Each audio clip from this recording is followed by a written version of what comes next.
warahmatullahi wabarakatuh. Alhamdulillahi wahdah wassalatu wassalamu ala man la nabiyya ba'dah. Asyhadu an la ilaha illallah wahdahu la syarikalah wa asyhadu anna Muhammadan abduhu wa rasuluh. Amma ba'd. Ikhwatal iman rahimakumullah. Wabil khusus para pendengar Radio Rasil dan para pemirsa TV Rasil yang saya cintai. Ya, untuk kesekian kalinya kita berjumpa dalam rangka mengkaji. Kalau biasanya di Rasil tema saya adalah sharing gitu ya. Sharing, berbagi informasi ya, tentang Islam. Ya. Dan pada hari ini kita melanjutkan kembali tafsir Al-Imran, begitu ya. Surat Al-Imran ayat yang ke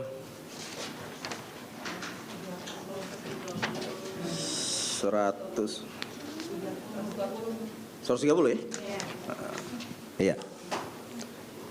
130 nih. Iya.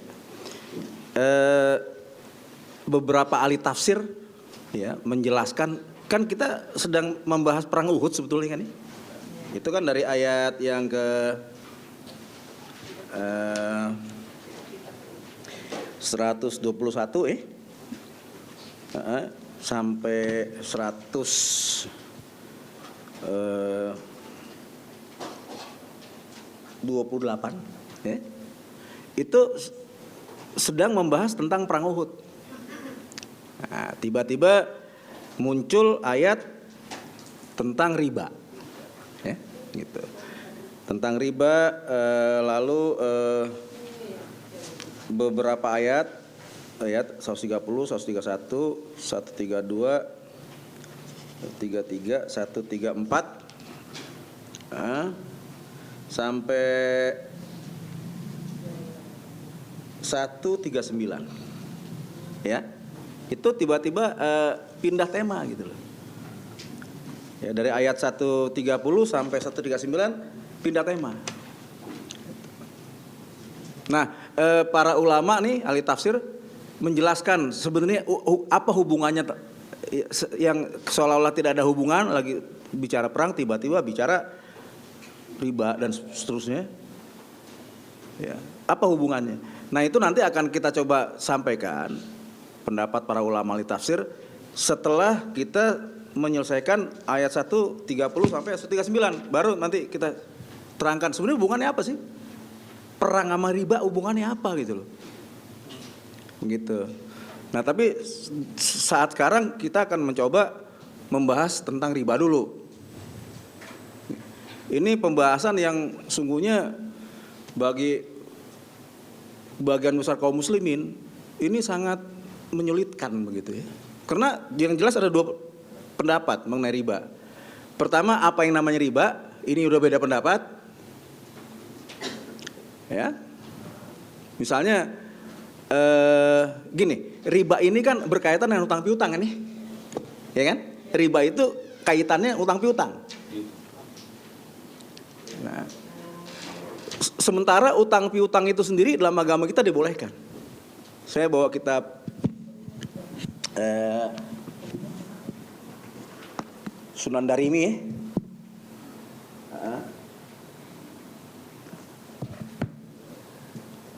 Sunan Darimi ini di jilid yang kedua, ini ada terjemahannya alhamdulillah. Ya. Gitu.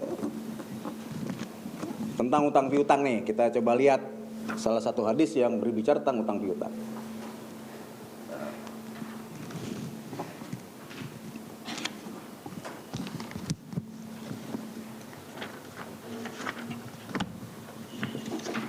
Iya. Ini hadis dari kitab Sunan Darimi.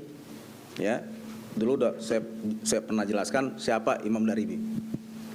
Ya, bahkan sebagian ulama mengatakan kitab sunannya lebih layak dimasukkan sebagai salah satu dari kutubus sittah daripada kitab Ibnu Majah. Itu pendapat sebagian ulama gitu. Dalam soal kepakaran dan keistimewaan, jelas Imam Darimi lebih diakui oleh para ulama besar seperti Imam Ahmad dan sebagainya daripada imam yang lain, kecuali Imam Bukhari. Begitu. Termasuk Muslim juga, Pak? Iya, termasuk. Nanti insya Allah minggu depan gitu ya, atau pengajian kita yang datang, saya akan coba bawakan statement Imam Ahmad mengenai Imam Ad-Darimi. Begitu. Ya, yang jelas saya melihatnya kalau menurut Ahmad, Imam Ad-Darimi dengan Imam Bukhari itu masing-masing punya kelebihan. Artinya apa? Dalam pandangan Imam Ahmad, Ad-Darimi dengan Imam Bukhari sama kualitasnya, kedahsyatannya gitu loh. Begitu ya. Nah, ini dalam kitab sunannya jilid yang kedua ya. Ini hadis dari Ja'far bin Muhammad. Ja'far bin Muhammad dari ayahnya, dari Abdullah bin Ja'far. Abdullah bin Ja'far bin Abi Talib. Ja'far bin Abi Talib berarti saudaranya Ali bin Abi Talib. Abdullah bin Ja'far. Ya. Ja'far ini saudara kandungnya Ali bin Abi Talib, abangnya. Yang menurut hadis-hadis yang sahih, rupanya ini wajahnya dan akhlaknya sangat mirip dengan Rasulullah SAW. Kan sepupu kan? Sepupu Nabi kan? Ja'far lah yang memimpin hijrah ke Habasyah. Ya, hijrah pertama kan ke Habasyah, yang memimpin Ja'far. Punya istri yang sangat cantik, namanya Asma binti Umais. Terkenal kecantikan. Ja'far juga cakep, ganteng ya kan? Ya. Nah, ketika Ja'far hijrah untuk kedua kali dari Habasyah ke Madinah, ya, Nabi sangat gembira, bisa kita dalam hadis sahih. Sampai Nabi mengatakan, aku tidak mengerti mana yang lebih menggembirakan padaku, kedatangan Ja'far atau kemenangan Khaybar. Kalau nggak salah gitu ya, benar nggak ya? Pokoknya ada dua hal yang paling menggembirakan sampai Nabi mengatakan aku tidak mengerti nih. Yang lebih menggembirakan aku apa kedatangan Ja'far atau kedatangan kemenangan di Khaybar. Ya. Lalu Ja'far wafat sebagai syahid di perang Mu'tah. Itu pertama kali benturan militer antara daulah Islam, ya, pemerintah Islam dengan Romawi Timur di Mu'tah. Ya. Begitu, sebuah daerah perbatasan antara Syam dan Jazirah Arab. Begitu. Beliau wafat sebagai syahid di situ. Kan ada 3 panglima pasukan kan yang syahid di situ kan. Yang pertama anak angkat Nabi, Zaid bin Harithah, lalu Ja'far bin Abi Talib, lalu yang ketiga Abdullah bin Rawahah. 3 panglima ini emang Nabi angkat. Nabi bilang kalau Zaid meninggal ganti Ja'far. Kalau Ja'far meninggal ganti Abdullah bin Rawahah. Nabi nggak sebutin yang keempat siapa? Karena Abdullah bin Rawahah juga mati di situ. Nah, ketika itulah kaum muslimin sepakat mengangkat Khalid bin Walid sebagai panglima perang, dan Khalid lah yang berhasil menyelamatkan 3.000 pasukan muslimin dari terkaman pasukan Romawi yang jumlahnya jauh lebih besar. Sejak itulah Nabi memberi gelar Khalid sebagai Saifullah. Ja'far mati di situ. Gitu ya. Nah, lalu Asma binti Umais nikah dengan Abu Bakar. Punya anak namanya Muhammad bin Abu Bakar. Yang lahir pada waktu Haji Wada. Gitu. Kemudian Abu Bakar meninggal, ya. Asma binti Umais nikah dengan Ali bin Abi Talib, bekas adik iparnya. Ini perempuan luar biasa ya. Semua suaminya orang hebat semua. Begitu. Punya anak juga namanya saya lupa siapa. Dengan Ali bin Abi Talib. Begitu. Anaknya Ali bin Abi Talib dalam kitab Tobaqot pernah bertengkar dengan anaknya Ja'far. Satu emak kan? Ya kan? Anak Ali bin Abi Talib. Oh, sebentar. Anaknya Ja'far dengan anaknya Abu Bakar ya. Iya, pernah bertengkar. gitu ya, anaknya Abu Bakar, Muhammad bin Abu Bakar itu banggain bapaknya. Abu Bakar orang kedua dalam Islam gitu. Anaknya Ja'far nggak mau kalah, bapakku sepupu Nabi dan tampang dan wajahnya persis dengan Nabi dan mati syahid di gitu ya, sehingga pertengkaran ini begitu keras. Ali bingung, Ali bilang, Ali panggil Asma, tolong nih jelasin pada nih anak supaya jangan bertengkar. Begitu, Asma jelasin, bapakmu Ja'far itu orang hebat, begini dipuji-puji sama Asma. Ya. Begitu juga anaknya Abu Bakar, bapakmu juga orang hebat, begini dipuji-puji juga sama Asma. Ali tersinggung, aku di mana? Gitu. Ya kan, sebagai suami kan, itu wanita paling hebat.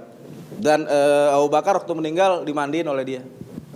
Pertama kali seorang istri memandikan suaminya, Asma memandikan jasad suaminya Abu Bakar. Nah ini hadis dari anaknya Ja'far nih, Abdullah bin Ja'far.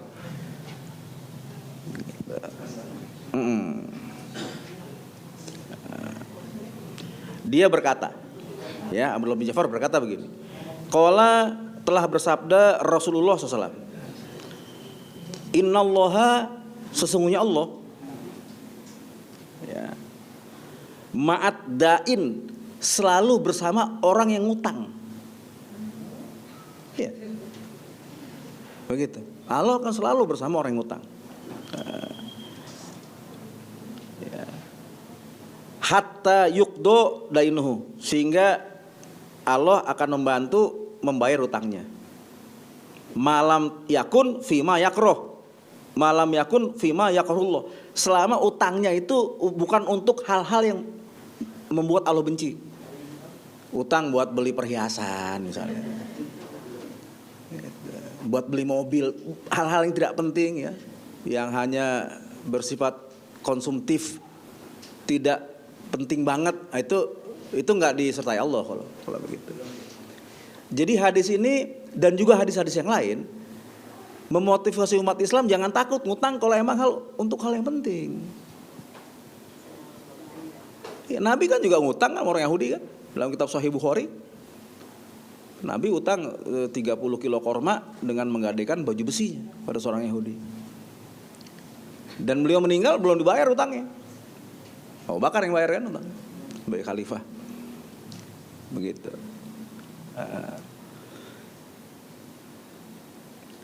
Nah, kemudian wakana Abdullah bin Ja'far, dan Abdullah bin Ja'far itu berkata kepada Likhozini, kepada pelayannya. Setelah dia tahu hadis ini dan dia rewatkan, dia juga selalu bilang pada pelayannya, idhab ya fakhus li bidain, pergilah engkau carikan utang untukku. Nah, pelayannya suruh cari utang untukku. Fa ini akroh, karena aku merasa benci, an abita lailatan, jika aku bermalam satu malam ya,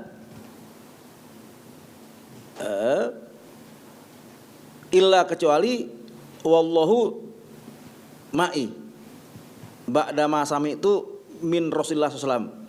Jadi aku tidak mau kalau satu malam pun aku nginep tidak disertai Allah. Dengan aku ngutang nih, Allah kan selalu nemenin aku. Maksudnya begitu, ngerti nggak? Suruh cari utang. Tapi tadi selama utang itu bukan untuk hal-hal yang dibenci Allah. Begitu. Ya. Ini utang piutang. Dan masih banyak lagi dalil-dalil yang mengatakan bahwa orang yang berutang itu akan Allah bantu selama dia berniat untuk bayar utangnya. Bukan niatnya ngemplang gitu loh. Iya, jadi agama kita ini ya seluruh masalah kehidupan dunia itu sudah dibahas dengan tuntas. Begitu ya. Nggak ada ya hal-hal yang tidak dibahas dengan tuntas soal kehidupan kita. Ya, seperti yang dinyatakan oleh Syekh Abul Ala Al-Maududi, salah seorang ulama dari Pakistan.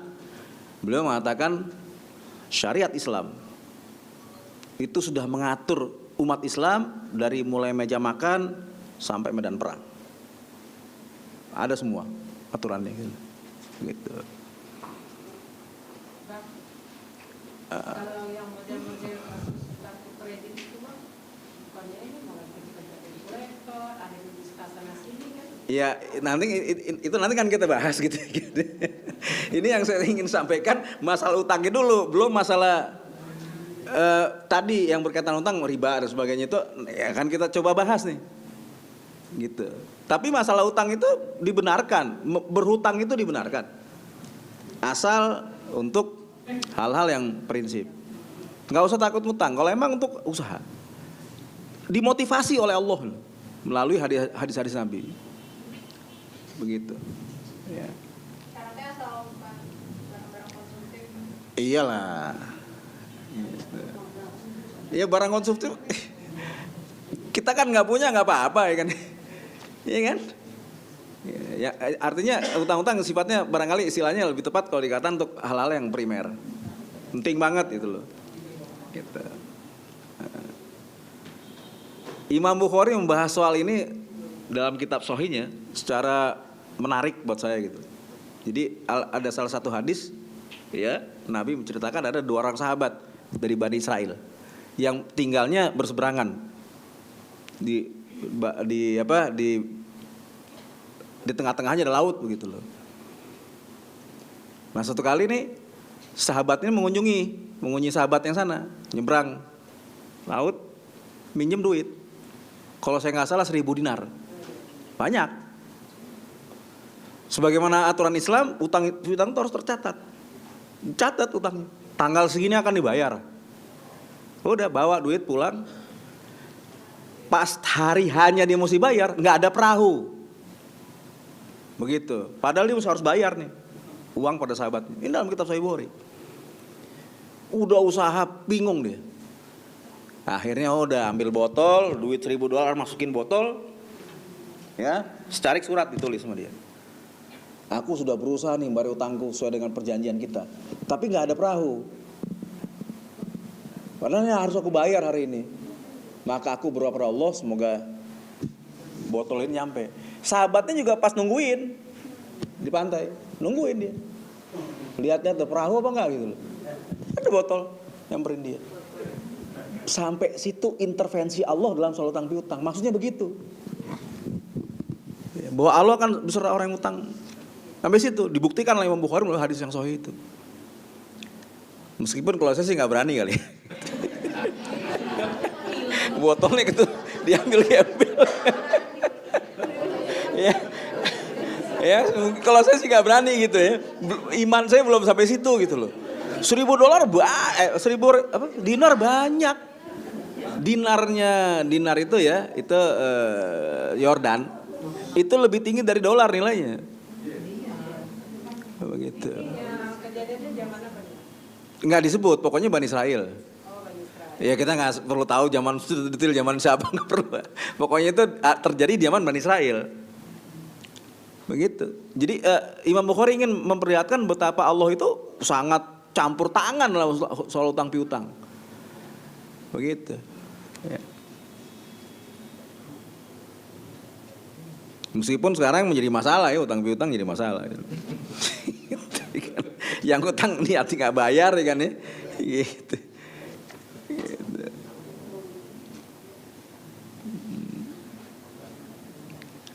Ya, ini saya ada bawa beberapa literatur gitu ya, yang bicara mengenai riba nih. Yang pertama kali perlu kita ketahui bahwa utang piutang itu nggak apa-apa.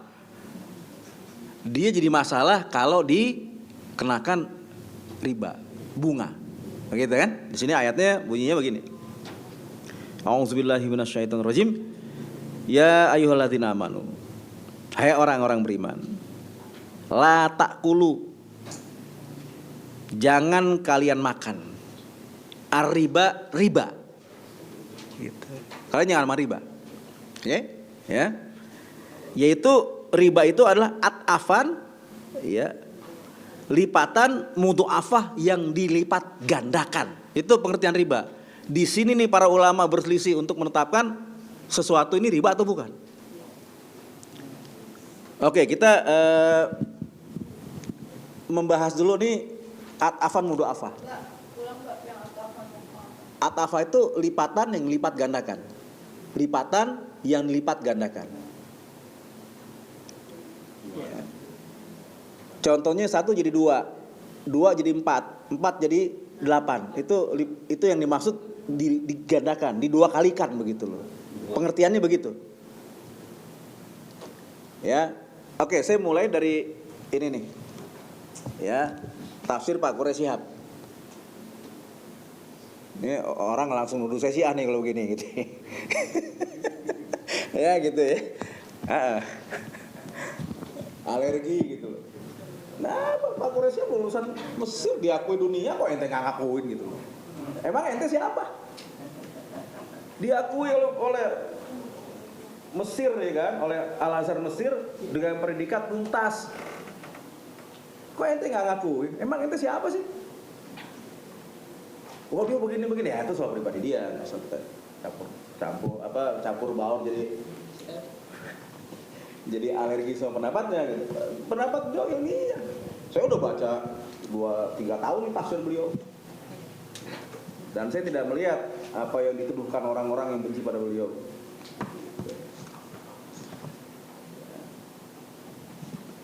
Surat Al-Imran ayat 130 ya.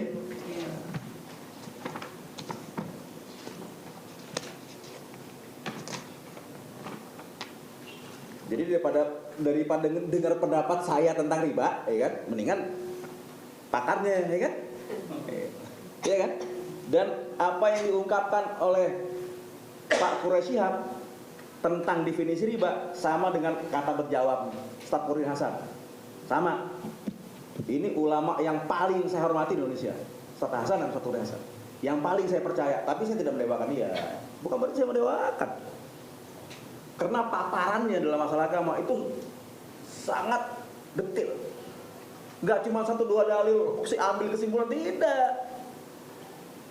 1-2 dalil kesimpulan, enggak, puluhan dalil yang kemukain untuk menyimpulkan satu masalah. Puluhan dalilnya. Ya, bahkan dibandingkan pendapat ulama ini, perbandingan pendapat ulama juga dia kemukakan. Baru dia pilih, ini pilihan saya. Bukan berarti pasti benar, enggak. Namanya manusia, enggak ada manusia yang maksum. Tapi cara yang ditempuh oleh dia untuk sampai pada kesimpulan, itu cara yang dibenarkan oleh agama. Begitu. Jadi saya sengaja membawa kitab Pak Quraish Shihab mengenai definisi at-afan mudha'afah, karena kalau di sini rumit, kesimpulannya sama. Ya, dia bahasanya rumit. Kalau Pak Quraish Shihab bahasanya sederhana. Begitu. Jadi ada di halaman 210 nih, Tafsir Al-Misbah mengenai at-afan mudha'afah. Kesimpulan tentang pengertian at-afan mudha'afah yang dipaparkan oleh Pak Quraish Shihab sama dengan paparannya yang disebutkan oleh Ustaz Quraish Hasan. Sama. Cuma bahasanya berbeda, karena kalau Ustaz Quraish Hasan dia memakai asbabun nuzul ayat ini dalam bentuk bahasa Arab yang dia terjemahkan. Kalau Pak Quraish Shihab tidak, langsung ke teks bahasa Indonesia. Gitu. Gini ya, riba atau kelebihan yang terlarang oleh ayat di atas adalah yang sifatnya at-afan mudha'afah. Begitu. Bentuk jamak dari difun, ya, yang berarti serupa, sehingga yang satu menjadi dua. Begitu. Asalnya minjem satu, dalam batas tertentu jadi dua, nggak bisa bayar lagi jadi 4, nggak bisa bayar lagi jadi 8, nggak bisa bayar lagi jadi 16. Itu at-afan mudha'afah namanya. Begitu. Sama dengan Ustaz Quraish Hasan. Ya. Nah, ini ditegaskan oleh beliau, kata difain adalah bentuk ganda, sehingga jika Anda punya 2 maka ia jadi 4. At-afan adalah berlipat ganda. Jadi lipat yang dilipat gandakan. Lipatan yang dilipat gandakan. Ya. Iya, tergantung perjanjiannya, Mas. Sama yang ngutang. Ya, sama yang diutangin gitu loh. Berapa lama nih, setahun misalnya, ya kan, setahun, nanti kalau dia nggak bisa bayar ya udah jadi 2, atau berapa bulan misalnya, pokoknya begitu nggak bisa bayar Ya digandakan 2 kali lipat. Kayaknya kartu kredit kayaknya begitu ya. Gitu nggak Mas?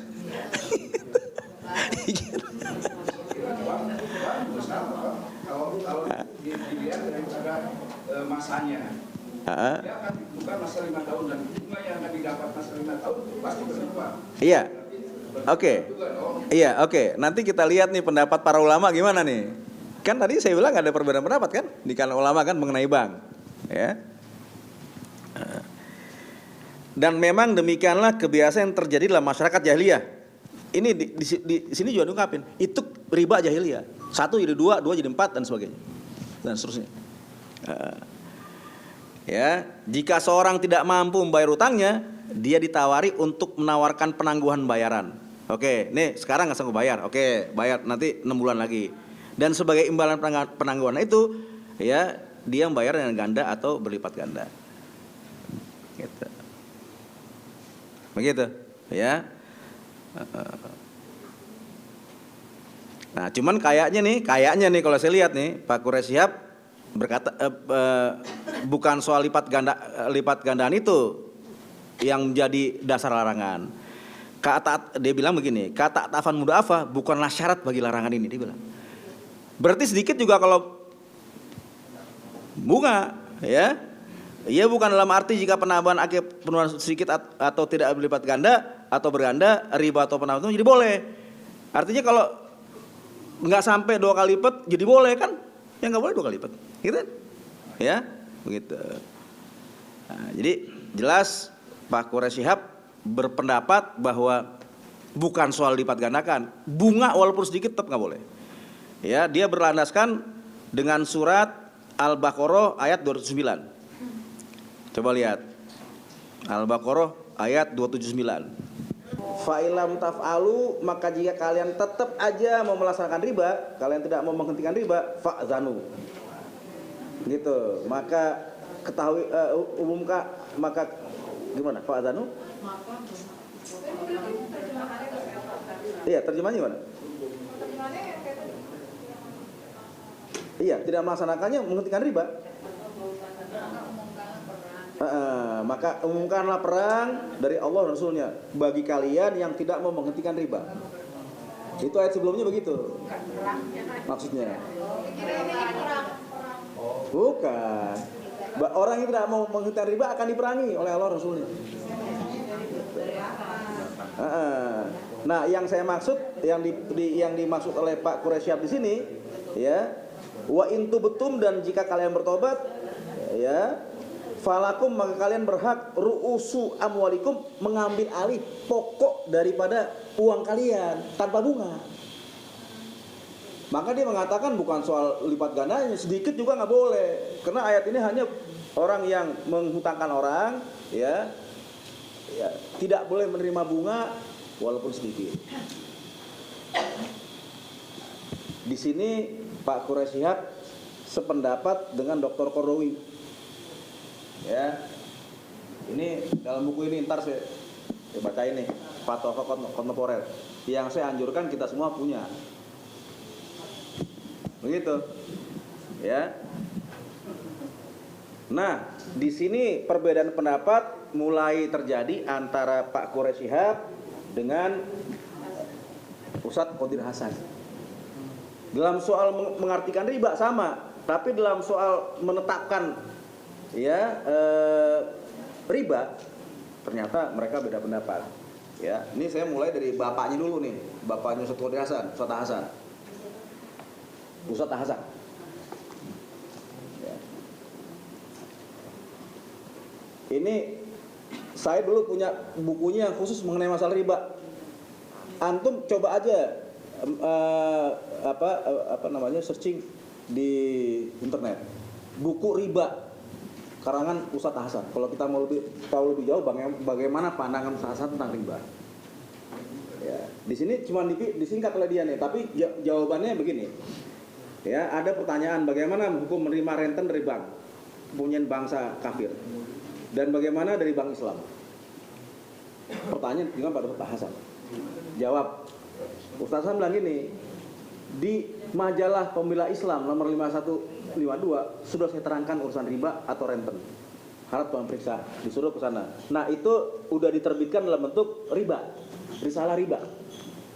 Ya.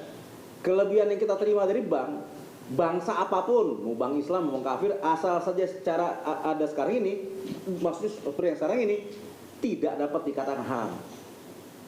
Bunga bank tidak haram.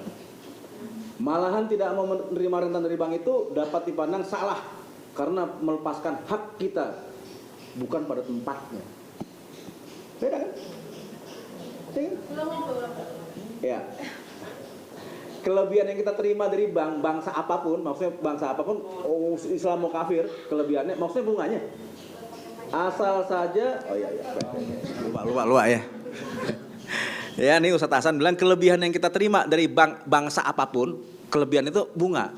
Dari bank bangsa apapun, bangsa kafir atau bangsa Islam, ya, asal saya secara yang ada sekarang ini, ya, yang paling pasti kan kalau kita nyimpen uang sebagai deposito kan, pasti ada bunganya kan, ya, tidak dapat dikatakan haram, nggak haram. Malahan tidak mau terima renten bunga dari bank itu dapat dipandang salah kalau nggak mau terima, karena melepaskan hak kita bukan pada tempatnya. Itu hak kita kok dilepaskan pada bukan tempatnya, dibiarin aja dimakan oleh bank. Nah, ini pendapat Ustadz Hasan. Sekurangnya dia bilang uang itu boleh ia beri pada sekolah-sekolah Islam. Kalau emang dia nggak mau terima, ya kasih aja sekolah-sekolah Islam. Kalau seorang merasa uang itu kotor, maka diharap ia berikan untuk mengurus kakus-kakus dari rumah-rumah yatim atau sekolah-sekolah Islam, biar kotor dengan kotor. Dia bilang begitu. Begitu. Tapi paling tidak pendapatnya nggak apa-apa diambil gitu loh. Kalau emang orang yang ngerasa nggak terima, jangan nggak diambil. Ya udah, dia silahkan ngerasa itu kotor buat ngurus kakus, dia bilang. Gitu. Begitu. Ya.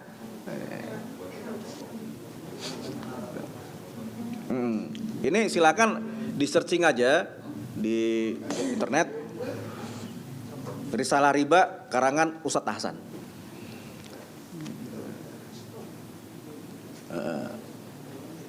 Iya, jadi kita belajar menerima perbedaan pendapat. Perbedaan pendapat itu terjadi. Jangankan kita, sahabat aja sampai perang, beda pendapat. Sahabat itu terima agama ini langsung dari mulut sucinya Rasulullah SAW. Bisa perang. Apalagi kita. Jadi kita belajar menerima perbedaan pendapat dan belajar mentoleransi perbedaan pendapat yang masih bisa ditoleransi. Kalau yang udah nggak bisa toleransi, jangan ditoleransi. Gitu jadi orang Islam. Ini ulama-ulama yang ilmunya luar biasa, perjuangannya luar biasa. Begitu. Ya. Yang penting jangan fanatik dengan salah seorang ulama. Nggak boleh fanatik. Apalagi bukan ulama ente fanatik gitu loh. Salahnya 2 kali itu ya kan. Gitu. Bukan ulama ente fanatik gitu loh. Ini literatur ini adalah peninggalan para ulama yang sangat berharga. Ya. Gitu. Jadi bunga bank kalau lihat dari literatur Pak Quraisy Shihab nggak boleh. Semuanya. Ya. Ya, pokoknya apapun. Pokoknya bunga nggak boleh. Pak Quraisy Shihab. Ini berlaku untuk bayar dan menerima ya. Bagi orang yang berhutang dan berhutang. Bagi orang yang mengutangi, Mas. Kalau yang orang yang berhutang bayar bunga. Iya, kan itu udah jelas kalau menurut dua ulama ini haram. Jadi ketika kita mengutangi, ya kita menetapkan balik ini sekian nih, sekian persen ada untung, ada kewajiban sekian persen gitu. Itu sedikit atau banyak nggak boleh. Itu dua ulama taruh. Ya. Nah, sekarang kita lihat Dr. Kordowi ini.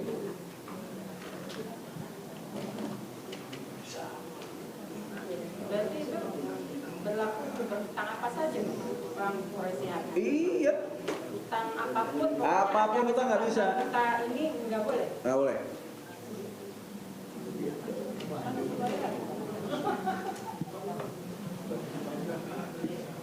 Nih, Dokter Kordowi bilang gini.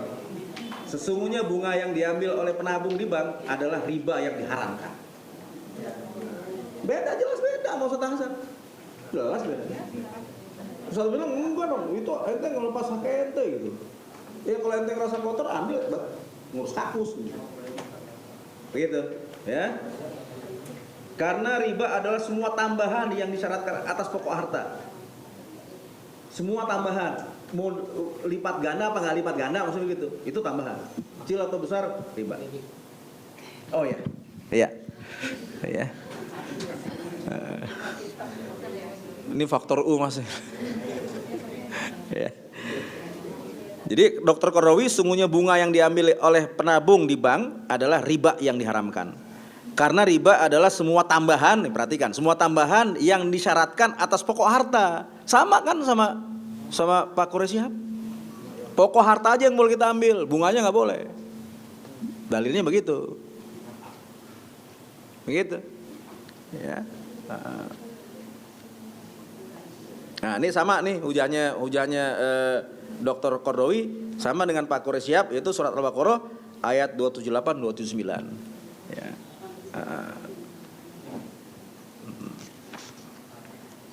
Kalau Ustaz Hasan tadi Ya. Ustaz Hasan. Ustaz boleh. Enggak, dia maksudnya dari hujahnya. Dia nggak pakai hujah itu. Dia memakai hujah itu kan riba itu atafan mudhafa. Kalau nggak atafan mudhafa nggak apa-apa. Gitu.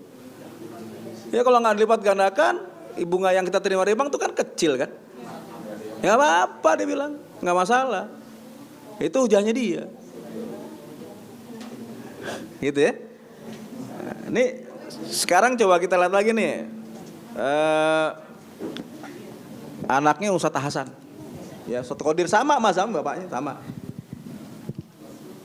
Tentang pinjaman yang orang yang minjemin ngenain bunga pada yang minjem. Gitu.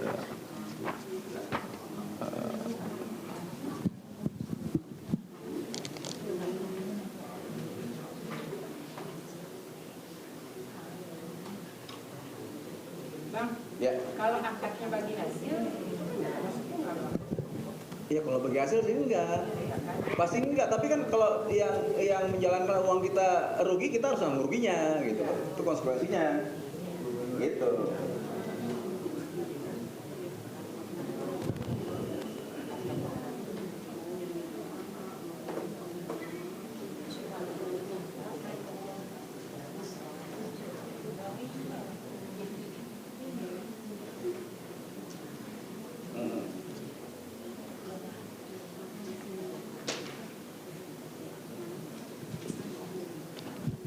Ada orang nanya nih, ini kan soal jawab nih. Ini kitab paling lengkap tentang soal jawab. Sampai ada orang nanya bagaimana jadi Abu Jahal kalau main sandiwara, ada di sini gitu loh. Hukumnya apa nempeleng orang komunis, ada di sini gitu loh. Dia pokoknya semua pertanyaan jawab sama dia. Gitu ya. Ini masalah perempuan pakai minyak wangi, lihat sini. Boleh, ya kan? Dan pakai hujah, bukan dengan hawa nafsu. Keterangannya jelas. Perempuan pakai celana panjang boleh di sini. Ada hujahnya. Begitu. Jadi jangan sampai ente gara-gara dengar satu orang ustadz ya kan, yang nggak jelas ustadznya juga bener apa kagak ilmunya ya kan, haram pakai minyak wangi masuk neraka, perempuan pakai celana masuk neraka gitu loh. Jangan kayak begitu gitu loh. Agama ini luas sekali, lihat ulama-ulamanya berpendapat seperti apa gitu loh. Kalau hujahnya pakai hujah dan hujahnya oke, ya kita terima. Yang kita terima hujahnya, bukan pendapat ulamanya. Ya. Jadi ada orang nanya nih, dia bilang begini, saya meminjamkan uang kepada seorang untuk berdagang. Ya, dari pinjaman itu saya tidak minta tambahan, tapi saya minta persen bagian dari hasil dagangannya. Tadi yang Yuni tanya. Ya. Umpamanya tiap tahun saya minta 5% dari keuntungan yang didapatnya. Bolehkah cara demikian? Tidakkah termasuk riba yang diharamkan? Kalau